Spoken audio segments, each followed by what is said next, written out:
to Data Explorers, and I'm Jessica Johnson. Some regulatory news first of all. The head of Australia's corporate watchdog says there is indeed a place for covered short selling in normal market conditions to increase liquidity and help with bringing down overpriced shares.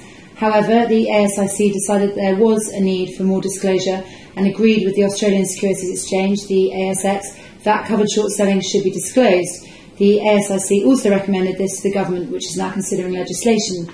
On to Google now, which has admitted that it can no longer defy the laws of economic gravity and is cutting 10,000 jobs, about a third of its workforce.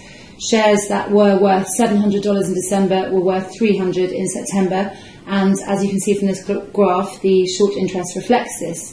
The percentage of Google's shares outstanding on loan has risen from 0.8 in October to 2% earlier last week, and then down to 1.7% as of close of business on Monday. This doesn't seem like an awful lot, but it is actually a 3-year high for an otherwise untouchable company in short interest terms.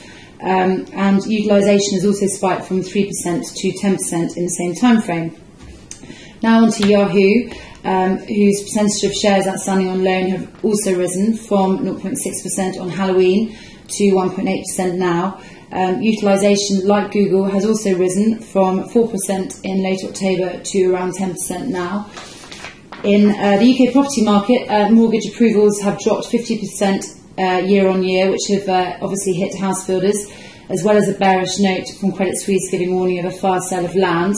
In Taylor Wimpey's terms, that was down 3% this morning, and as you can see from its graph, its shares outstanding on loan have risen from 6 to 8% in the last fortnight, preceded by a lot of short covering before that, from 15% down to the 6% figure you can see earlier last week.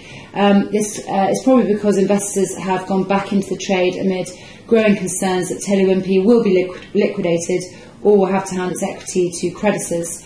And in Persimmon's case, which was down 1.5% this morning, there has still been a lot of short covering, down from 29% in August to 22% now. However, this is still a considerable amount of stock out on loan.